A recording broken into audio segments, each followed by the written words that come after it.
Hello, नमस्कार दोस्तों। तो स्वागत है मेरे यूट्यूब चैनल अंकित मौर्य एके पर।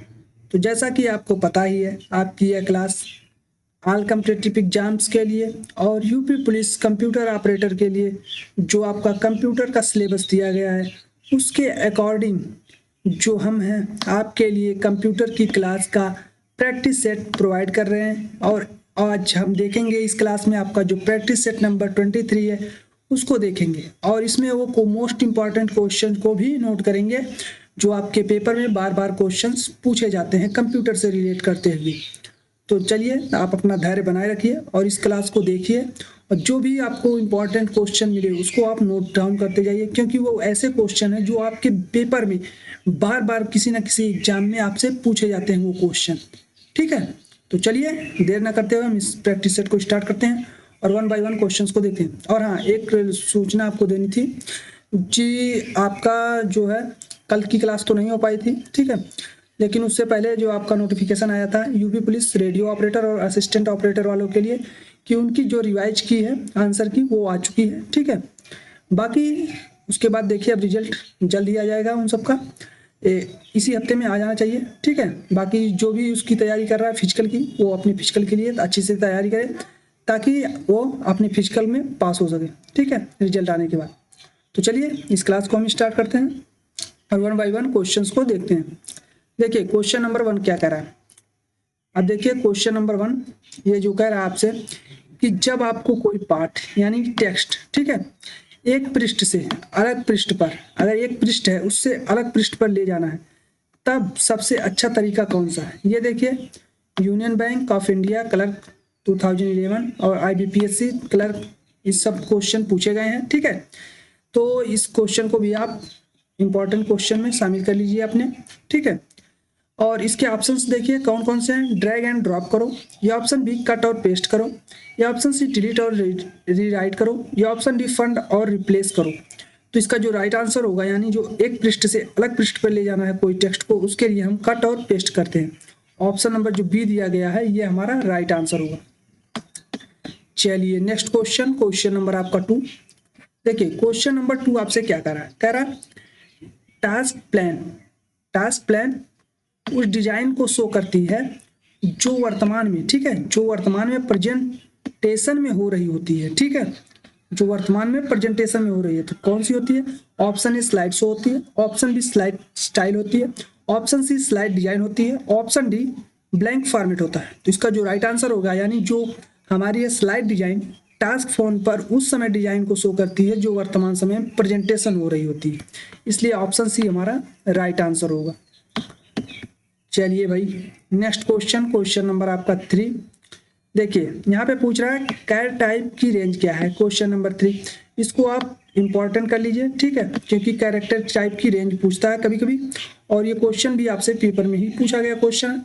तो इसका जो ऑप्शंस दिए गए हैं, ऑप्शन ए 0 से 2, ये यहाँ पे देखिए 2 की पावर 16 है। ठीक है, ये 2 की पावर में है 2 की पावर 16 -1। ये ऑप्शन बी 0 से 2 की पावर 16, ये ऑप्शन सी 0 से 2 की पावर 15 -1, या ऑप्शन डी 0 से 2 की पावर 15। इसका जो राइट आंसर होगा, यानी कैरेक्टर टाइप की जो रेंज होती है वह हमारी होती है 0 से 2 की पावर 15 -1, यानी टोटल 16 कैरेक्टर्स होते हैं। ठीक है, ऑप्शन नंबर सी हमारा राइट आंसर। अब कहेंगे सर 0 से 15 तो 16 कैरेक्टर कैसे हो। देखिए यहाँ पे 0 से काउंट कर रहा है ना कि 1 से। ठीक है, इसलिए आपका 0 से अगर आप काउंट करेंगे 15 तक तो आपके टोटल 16 डिजिट होंगे। ठीक है, चलिए नेक्स्ट क्वेश्चन, क्वेश्चन नंबर आपका 4 है। देखिए क्या कह रहा है, क्वेश्चन नंबर 4 ऑपरेटिंग सिस्टम है। ठीक है, अब यहाँ पे आपसे ऑपरेटिंग सिस्टम के बारे में पूछा है, ऑपरेटिंग सिस्टम क्या है। तो आपके ऑप्शंस हैं, option A collection of hardware components, option B a collection of input device output device, या option C a collection of software routines, ठीक है, रूटीन्स। तो ऑप्शन डी दिए गए सभी। तो इसका जो राइट आंसर होगा, जो ऑपरेटिंग सिस्टम है वह हमारा है collection of software routines. Option number जो ए सी दिया गया है ये हमारा राइट आंसर होगा। ठीक है, चलिए नेक्स्ट क्वेश्चन, क्वेश्चन नंबर हमारा 5 है। देखिए क्वेश्चन नंबर 5 हमसे क्या पूछ रहा है, यदि आप चौड़े फॉर्मेट में प्रिंट लेना चाहते हैं तो किस तरह पेज ओरिएंटेशन या अभिविन्यास का प्रयोग करेंगे। देखिए अगर हमको चौड़े फॉर्मेट में प्रिंट लेना है, ठीक है, तो उसके लिए हम किस तरह पेज को ओरिएंटेशन का अभिविन्यास करेंगे? तो option A landscape, option B portrait, option C क्षैतिज, ऑप्शन डी वर्टिकल। तो इसका जो राइट आंसर होगा इसके लिए हम यूज करते हैं लैंडस्केप का। ऑप्शन नंबर जो ए दिया गया है ये हमारा राइट आंसर होगा।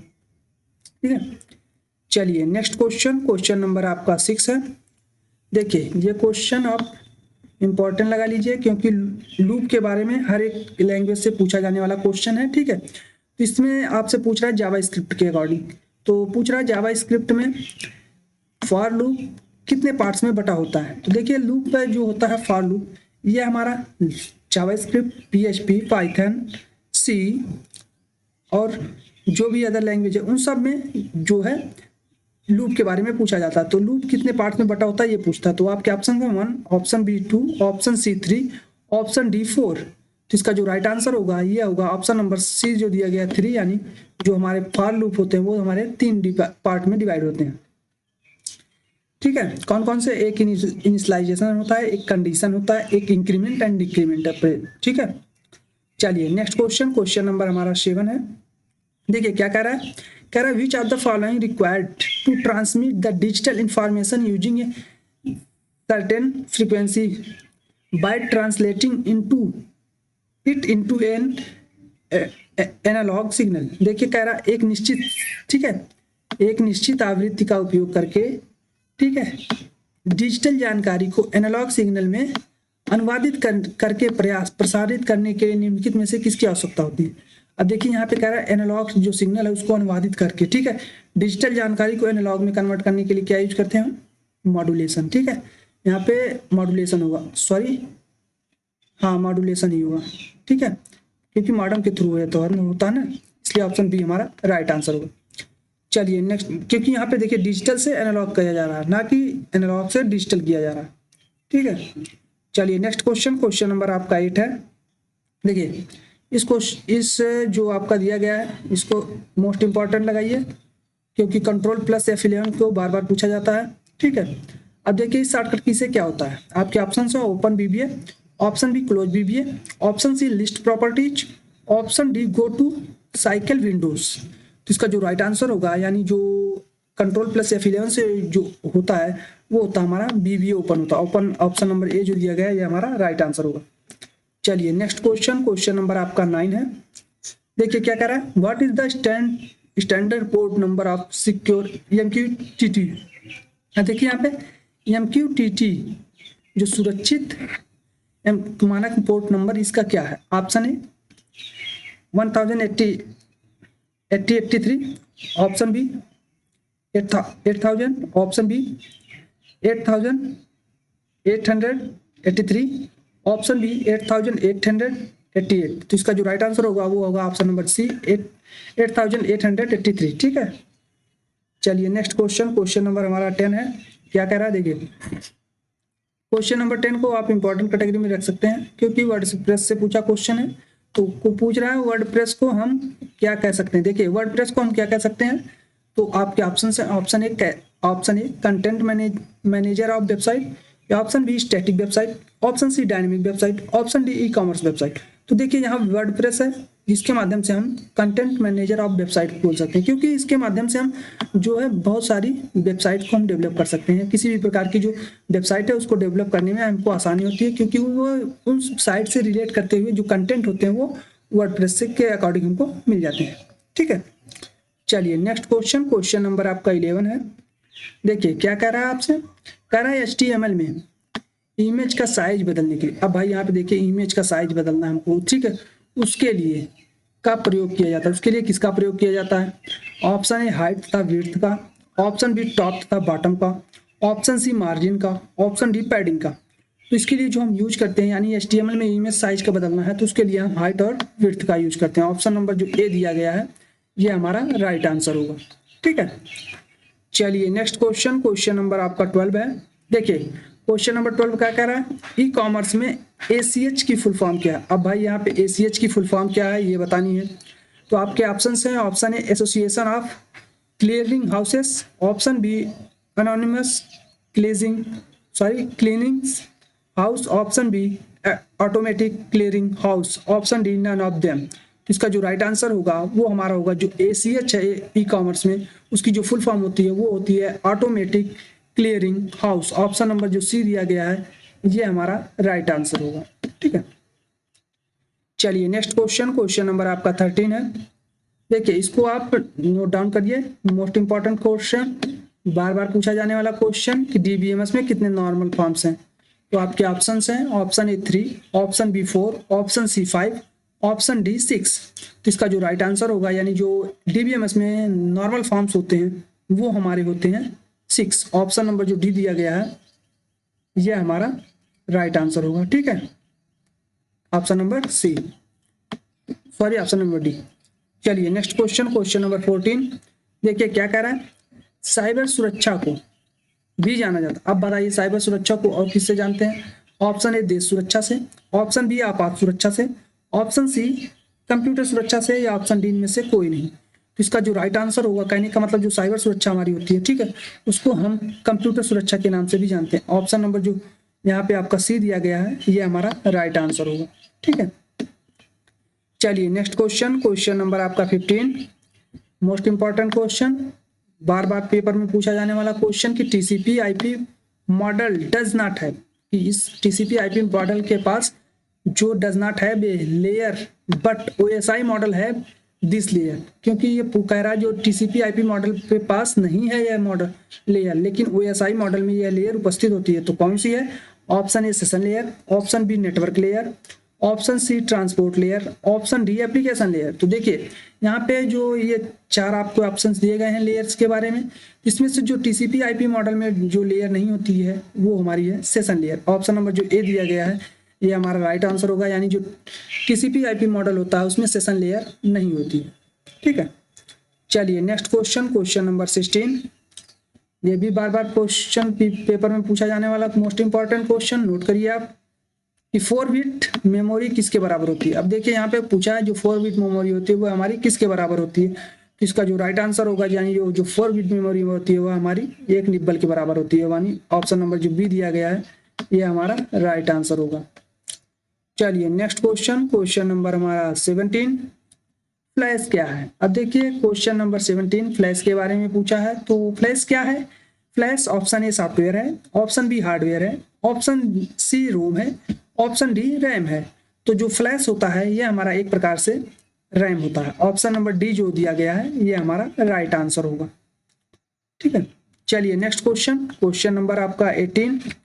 देखिए क्वेश्चन नंबर 18 आपसे क्या कह रहा है और इसको किस वर्ग में कहना है, मतलब किस टाइप में यह क्वेश्चन पूछा जा रहा है आपसे। कह रहा है the which of the following device is used for the 3D positional of an object. अब देखिए यहाँ पे कह रहा है, देखिए निम्नलिखित में से किस उपकरण का उपयोग किसी वस्तु की 3D स्थिति निर्धारण करने के लिए किया जाता है। अब देखिए किसी की 3D स्थिति को निर्धारण अगर करना है तो हम किसका यूज करेंगे। ऑप्शन ए ट्रैक बॉल का, ऑप्शन बी माउस का, ऑप्शन सी स्पेस बॉल का, option D all of the above का। इसका जो राइट आंसर होगा यानी 3D स्थिति का निर्धारण करने के लिए हम ट्रैक बॉल का यूज करेंगे। ऑप्शन नंबर जो ए दिया गया है ये हमारा राइट आंसर होगा। ठीक है, चलिए भाई नेक्स्ट क्वेश्चन, क्वेश्चन नंबर आपका 19। देखिए क्या कह रहा है the status bits is also called. अब यहाँ पे आपको बताना है स्टेटस बिट्स जो होती है उसको भी कहा जाता है और क्या कहा जाता है। तो option A unsigned bit, option B sign bit, option C flag bit, option D none of the above. तो इसका जो राइट आंसर होगा यानी कहने का मतलब जो है जो स्टेटस बिट होती है उसको हम साइन बिट भी कहते हैं। ऑप्शन नंबर जो बी दिया गया है ये हमारा राइट आंसर होगा। चलिए नेक्स्ट क्वेश्चन, क्वेश्चन नंबर आपका 20, मार्कोव फंक्शन। अब देखिए क्वेश्चन नंबर 20 मार्कोव फंक्शन है किस हेडर फाइल में स्थित होता है ये पूछा है। ये मोस्ट इंपॉर्टेंट क्वेश्चन, बार बार पेपर में पूछे जाने वाला क्वेश्चन कि मार्कोव फंक्शन को किस हेडर में फाइल में स्थित होता है और मार्कोव फंक्शन को किस लैंग्वेज से लिया गया है। ये भी पूछ सकता है कि मार्कोव फंक्शन आपका किस लैंग्वेज से रिलेट करता है। तो आपके ऑप्शन हैं, option studio.h, option B studio.h, option B conio.h, option D meme.h। देखिए यहाँ पे स्टूडियो और स्टूडियो बी में अंतर है। ठीक है, ऑप्शन ए और ऑप्शन बी में अंतर दिया गया है। ठीक है, तो इसका जो राइट आंसर होगा वो होगा stdlib.h फाइल में होता है। ठीक है, मार्कोव फंक्शन। ऑप्शन नंबर जो बी है ये हमारा राइट आंसर होगा। ठीक है, चलिए नेक्स्ट क्वेश्चन नंबर हमारा 21। देखिए क्या कह रहा है, face recognition system is based on which type of approach. देखिए यहाँ पे कह रहा है ये जो चेहरा पहचान प्रणाली किस प्रकार की दृष्टिकोण पर आधारित है ये पूछ रहा है। तो आपके ऑप्शन है, option A weak AI approach, option B applied AI approach, option C cognitive AI approach, option D strong AI approach. तो इसका जो राइट आंसर होगा यानी जो face recognition system is based है हमारा, वो हमारा बेस्ड है अप्लाइड एआई अप्रोच पे। ऑप्शन नंबर जो बी दिया गया है हमारा, ठीक है, जो कहा गया A1 में ऑप्शन नंबर बी जो दिया गया है अप्लाइड एआई अप्रोच, ये हमारा राइट आंसर होगा। ठीक है, चलिए नेक्स्ट क्वेश्चन नंबर 22। देखिए क्या कह रहा है, निम्नलिखित टैब में से किस चुने जिसमें कोई त्रुटि दिखाई गई हो। अब भाई यहाँ पे किस में त्रुटि दिखाई गई है जिसे आपको चुनना है। Option A ADB logs, option B memory, option C CPU, option D lag cord. ठीक है, लॉक कॉट है, ठीक है, लॉक कैट। तो इसका जो राइट आंसर होगा यानी जो इसमें से त्रुटि दिखाई गई है वो दिखाई गई है हमारी लैग कॉट में, ठीक है, लॉक कॉट में। ऑप्शन नंबर जो आपका डी दिया गया है ये हमारा राइट आंसर होगा। चलिए नेक्स्ट क्वेश्चन नंबर 23। देखिए क्या कह रहा है, कह रहा है echo comment is used for. अब देखिए echo command is used for, echo command का उपयोग के लिए किया जाता है, किसके लिए किया जाता है। Option A displaying डायगोनिस्ट messages, option B displaying date and time, option C displaying इरेट्स, option D displaying operating system details. तो जो इको कमांड होती है वह जनरल यूज की जाती है हमारी डिस्प्लेइंग ऑपरेटिंग सिस्टम डिटेल्स के लिए। ऑप्शन नंबर जो डी दिया गया है ये हमारा राइट आंसर होगा। ठीक है, ये PHP के रिलेट करती हुई कमांड है। ठीक है, इसका उपयोग करके हम जो इको कमांड है इसके उपयोग से हम जो है ऑपरेटिंग सिस्टम की डिटेल्स को पता कर सकते हैं। ठीक है, चलिए नेक्स्ट क्वेश्चन नंबर 24। क्या कह रहा है, देखिए क्वेश्चन नंबर 24 कह रहा है वर्टिकल स्क्रॉल बार का काम क्या होता है। अब देखिए भाई यहाँ पे वर्टिकल जो स्क्रॉल बार है, ठीक है, एक हॉरिजेंटल होता है एक वर्टिकल होता है। उसका काम क्या होता है, डॉक्यूमेंट को ऊपर से नीचे खिसकाना, या डॉक्यूमेंट को लेफ्ट से राइट साइड में खिसकाना, या डॉक्यूमेंट को राइट साइड से खिसकाना, या ऑप्शन डी डॉक्यूमेंट को हाइड करना। तो इसका जो राइट आंसर होगा ये होगा डॉक्यूमेंट को ऊपर से नीचे खिसकाता है। ऑप्शन नंबर जो ए दिया गया है ये हमारा राइट आंसर होगा। ठीक है, ऑप्शन नंबर ए हमारा राइट आंसर। चलिए नेक्स्ट क्वेश्चन नंबर 25। देखिए क्या कह रहा है, साइबर अपीलीय न्यायाधिकरण के आदेश के खिलाफ अपीली दायर करने की समय सीमा क्या है। अब देखिए अगर कोई साइबर अपीलीय न्यायाधिकरण के आदेश आपको मिला है तो उसके खिलाफ आप अपीली अगर दायर करना है तो उसके लिए समय सीमा आपके पास कितनी होनी चाहिए। तो option A 30 days, option B 60 days, option C 45 days, option D 90 days. तो इसका जो राइट आंसर होगा इसके लिए हमारे पास 60 डेज का टाइम होता है। ठीक है, ऑप्शन नंबर जो बी दिया गया है ये हमारा राइट आंसर होगा। चलिए नेक्स्ट क्वेश्चन नंबर आपका 26। देखिए निम्न में से आउटपुट डिवाइस कौन सी है। भाई यहाँ पे आउटपुट डिवाइस पूछा है, ठीक है, इसको भी आप मोस्ट इंपॉर्टेंट नोट कर लीजिए क्योंकि ऐसे क्वेश्चन आपको देखने को मिल जाएंगे कि इसमें से आउटपुट डिवाइस क्या है, इसमें से कौन सी आउटपुट डिवाइस नहीं है, कौन सी इनपुट डिवाइस है, इनपुट डिवाइस कौन सी नहीं है। ऐसे क्वेश्चन आपसे बहुत सारे मिल जाते हैं पेपर में। ठीक है, तो option A printer, option B monitor, option C mouse, option D A तथा बी दोनों। तो आउटपुट डिवाइस कौन है, तो इसका जो राइट आंसर होगा जो आउटपुट डिवाइस है हमारी वो है हमारी ऑप्शन डी यानी ए तथा बी दोनों। ठीक है, यानी प्रिंटर और मॉनिटर ये दोनों हमारी आउटपुट डिवाइस हैं। ठीक है, चलिए नेक्स्ट क्वेश्चन नंबर आपका 27।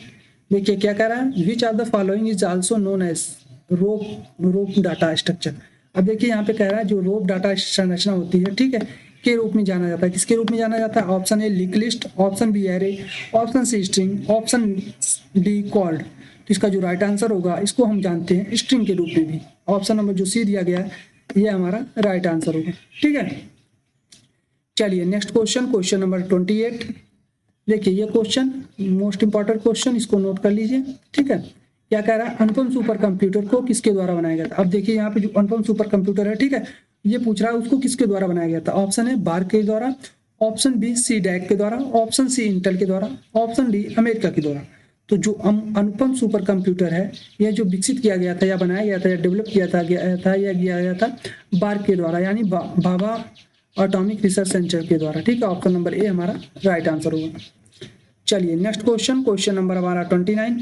देखिए क्या कह रहा है, MS वर्ड डॉक्यूमेंट में प्रयोग होने वाला न्यू डिफॉल्ट फॉन्ट कौन सा। अब देखिए भाई यहाँ पे न्यू डिफॉल्ट फॉन्ट बताना है हमको कौन सा होता है।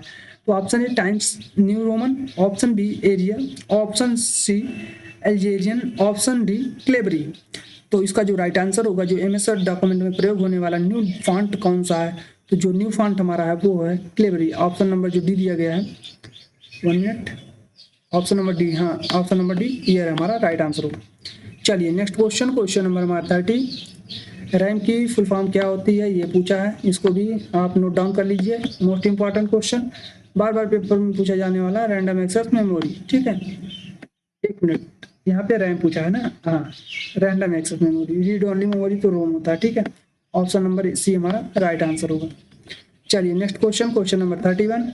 क्या कह रहा है, कह रहा है कौन सा सॉफ्टवेयर लाइफ साइकिल मॉडल नहीं। अब यहाँ पे भाई बताना है आपको कौन सा सॉफ्टवेयर लाइफ साइकिल मॉडल नहीं है। आपके ऑप्शन है, option A spiral model, option B waterfall model, option C prototype model, option D CMM model. तो इसका जो राइट आंसर होगा ये होगा हमारा प्रोटोटाइप मॉडल। ऑप्शन नंबर जो सी दिया गया है ये हमारा राइट आंसर होगा। यानी कहने का मतलब जो प्रोटोटाइप मॉडल है ये हमारा एक प्रकार से सॉफ्टवेयर लाइफ साइकिल मॉडल नहीं है, ठीक है। चलिए नेक्स्ट क्वेश्चन, क्या कह रहा है, who developed Python programming language. अब देखिए यहाँ पे कह रहा है जो पाइथन प्रोग्रामिंग लैंग्वेज है उसको किसने डेवलप किया था। तो आप जो देखिए तो पाइथन प्रोग्रामिंग लैंग्वेज है इसको डेवलप किया था गॉडियो वैंस रैमसन ने। ऑप्शन नंबर जो सी दिया गया है ये हमारा राइट आंसर होगा, ठीक है। ये बार बार पेपर में पूछा जाता है कि कौन सी लैंग्वेज को किसने विकसित किया था, तो ये क्वेश्चन आपको जनरली देख लेना है, हर लैंग्वेज से रिलेट करता है। सी, PHP, पाइथन, जावा, ठीक है, ये जितनी भी लैंग्वेज हैं इन सब के बारे में आपको जानना है कि इसको किसने विकसित किया था और किस जो पीरियड था कौन सा उसमें विकसित किया था, ठीक है। कहने का मतलब सन आपको याद करना। Next question, question number 33। देखिए क्या कह रहा है, कह रहा है MS पावर पॉइंट में किसी भी टेक्स्ट को लेफ्ट में ले जाने के लिए किस शॉर्टकट की का यूज करें। अब भाई हमको पावर पॉइंट में टेक्स्ट को लेफ्ट ले जाना है तो उसके लिए हम कंट्रोल L का यूज करेंगे, ठीक है। L मतलब लेफ्ट, ठीक है। ऑप्शन नंबर जो आपका सी दिया गया है ये हमारा राइट आंसर होगा, ठीक है। चलिए नेक्स्ट क्वेश्चन, क्वेश्चन नंबर हमारा 34। क्या कह रहा है, देखिए PHP में इस सेट फंक्शन का उपयोग बताइए। भाई PHP में इस सेट फंक्शन का हमको उपयोग बताना है। तो देखिए आपके ऑप्शंस क्या क्या दिए गए हैं। ऑप्शन है इस सेट फंक्शन का उपयोग यह जांचने के लिए किया जाता है कि वेरिएबल सेट है या नहीं। ये ऑप्शन बी, इस सेट फंक्शन का उपयोग यह जांचने के लिए किया जाता है कि वेरिएबल मुक्त है या नहीं। यह ऑप्शन सी, इस सेट फंक्शन का उपयोग इसलिए किया जाता है कि हमको पता चले कि वेरिएबल स्ट्रिंग है या नहीं। या ऑप्शन डी, इनमें से कोई नहीं। तो जो PHP में इस सेट फंक्शन का उपयोग करते हैं वह हम ये जांचने के लिए करते हैं कि जो वेरिएबल सेट हमारा दिया गया, ठीक है, वेरिएबल सेट है या नहीं, ये जांचने के लिए करते हैं, ठीक है। इसलिए ऑप्शन नंबर ए हमारा राइट आंसर होगा, ठीक है। चलिए भाई नेक्स्ट क्वेश्चन, क्वेश्चन नंबर आपका 35। देखिए क्या कह रहा है, कह रहा है which command is used the majority of the time to install software package in Linux distribution. देखिए यहाँ पे कह रहा है जो लिनक्स वितरण प्रणाली है, ठीक है, वितरण में सॉफ्टवेयर पैकेज स्थापित करने के लिए अधिकांश समय किस कमांड का उपयोग किया जाता है। तो आपके ऑप्शन है install, option B setup, option C apt get, option D package. तो इसका जो राइट आंसर होगा, जो अधिकांश समय के लिए कमांड का उपयोग करते हैं वो करते हैं ऐप गेट। ऑप्शन नंबर जो आपका कौन सा है, ऑप्शन नंबर सी जो दिया गया हमारा वो हमारा राइट आंसर होगा, ठीक है। चलिए नेक्स्ट क्वेश्चन, क्वेश्चन नंबर हमारा 36। क्या कह रहा है, कह रहा है माइक्रोसॉफ्ट वर्ड में जूम स्लाइडर होता है। अब भाई जूम स्लाइडर क्या होता है माइक्रोसॉफ्ट वर्ड में ये बताना है। तो ऑप्शन ए लेफ्ट साइड में होता है, ऑप्शन बी राइट साइड में होता है, ऑप्शन सी टॉप में होता है, ऑप्शन डी बॉटम में होता है। तो जो माइक्रोसॉफ्ट वर्ड में जूम स्लाइडर होता है वह हमारा होता है सॉरी राइट साइड में, ठीक है। ऑप्शन नंबर जो बी दिया गया है हमारा ये हमारा राइट आंसर होगा, ठीक है। भाई साहब कहाँ गया ये कर्सर हमारा, कहाँ चला गया भाई, मिल नहीं रहा, कहाँ गया, किसी को दिख रहा है बताए कहाँ गया। तभी मुझे हंसी छूट पड़ी, कर्सर हमारा कहाँ चला गया भाई, 1 मिनट, कहाँ चला गया भाई। ये देखिए कर्सर हमारा मिल नहीं रहा है, पता नहीं कहाँ चला गया भाई। मैं माउस को आप देखिए आ गया, ठीक है। ये होगा हमारा बी राइट आंसर, ठीक है। चलिए नेक्स्ट क्वेश्चन, क्वेश्चन नंबर 37। देखिए क्या करा, the size of virtual memory is based on which of the following. अब भाई ये बताना है आपको जो वर्चुअल मेमोरी हमारी होती है वह किस पे बेस्ड होती है, ठीक है। Option A CPU, option B RAM, option C address bus, option D data bus. तो देखिए वर्चुअल जो मेमोरी होती है वो बेस्ड हमारी होती है एज ए एड्रेस बस पे। ऑप्शन नंबर जो सी दिया गया है ये हमारा राइट आंसर होगा। ठीक है, चलिए नेक्स्ट क्वेश्चन, क्वेश्चन नंबर हमारा 38। देखिए क्या कह रहा है, which of the following RDBMS supports full field grade client server application development. अब देखिए यहाँ पे कह रहा है जो आपसे निम्नलिखित में से कौन सा RDBMS पूर्ण विकसित क्लाइंट सर्वर एप्लीकेशन डेवलपमेंट का समर्थन करता है। तो ये जो समर्थन करता है वो हमारा करता है ओरेकल 7.1। ऑप्शन नंबर जो सी दिया गया है ये हमारा राइट आंसर होगा, क्योंकि ये क्वेश्चन ही आपसे ओरेकल डाटाबेस से रिलेट करता क्वेश्चन है। ठीक है, चलिए नेक्स्ट क्वेश्चन, क्वेश्चन नंबर हमारा क्या है, क्वेश्चन नंबर 39। देखिए क्या कह रहा है, कह रहा है MS वर्ड में टेक्स्ट चेंज कर सकते हैं। अब भाई ये इंपॉर्टेंट लगा लीजिए, ठीक है, कि टेक्स्ट को कैसे हम चेंज कर सकते हैं MS वर्ड में। ऑप्शन ए माउस के द्वारा, ऑप्शन बी कीबोर्ड के द्वारा, ऑप्शन सी दिए गए दोनों के द्वारा, ऑप्शन डी इनमें से कोई नहीं। तो इसका जो राइट आंसर होगा ये होगा ऑप्शन नंबर सी, यानी इन दोनों के माध्यम से हम जो है टेक्स्ट को सेलेक्ट कर सकते हैं, चेंज कर सकते हैं, इसलिए ऑप्शन सी हमारा राइट आंसर होगा। चलिए नेक्स्ट क्वेश्चन जो आज की क्लास का हमारा लास्ट क्वेश्चन है, क्या कह रहा है, कह रहा है निम्नलिखित में से कौन सा भाई कौन सा साधन इंटरनेट कनेक्ट करने के लिए इस्तेमाल नहीं किया जाता। अब भाई यहाँ पे इस्तेमाल नहीं किया जाता ये पूछ रहा है। ठीक है, तो आपके ऑप्शन है ISDN, option B DSL, option C video, option D modem. इसका जो राइट आंसर होगा वो होगा हमारा वीडियो। ऑप्शन नंबर जो सी दिया गया है ये हमारा राइट आंसर होगा। ठीक है, तो ये रहे टोटल आज की प्रैक्टिस सेट के ये 40 क्वेश्चन जो इस क्लास में कंप्लीट होते हैं। बाकी आपके जो भी क्वेश्चन है बन रहे हैं और क्वेश्चन उनको भी हम करेंगे 1 by 1 आने वाले आपके प्रैक्टिस सेट में। तो अगर इन क्वेश्चन से जितने भी प्रैक्टिस सेट अब तक हुए हैं, इन क्वेश्चंस में किसी भी क्वेश्चन में आपको प्रॉब्लम है तो आप कमेंट करिए, या कोई क्वेरी है तो उसको कमेंट करिए, आपका जवाब दिया जाएगा। ठीक है, बाकी फिलहाल आज की क्लास के लिए तो इतना ही रहेगा। और हाँ, जो आपको अभी मैंने स्टार्टिंग में ही बताया था कि जो रेडियो ऑपरेटर और असिस्टेंट ऑपरेटर वाले या कर्मशाला कर्मचारी वाले हैं वो अपने फिजिकल के लिए तैयारी करते रहें। जिनका नंबर आपने अपने उसके अकॉर्डिंग आंसर की के अकॉर्डिंग आपने अच्छा स्कोर किया, वो अपने फिजिकल पर बहुत जोर दें ताकि आपका फिजिकल भी निकल जाए। बाकी जो होता है आगे देखते हैं। तो आज की क्लास के लिए इतना ही, मिलते हैं आपसे नेक्स्ट क्लास में। धन्यवाद क्लास।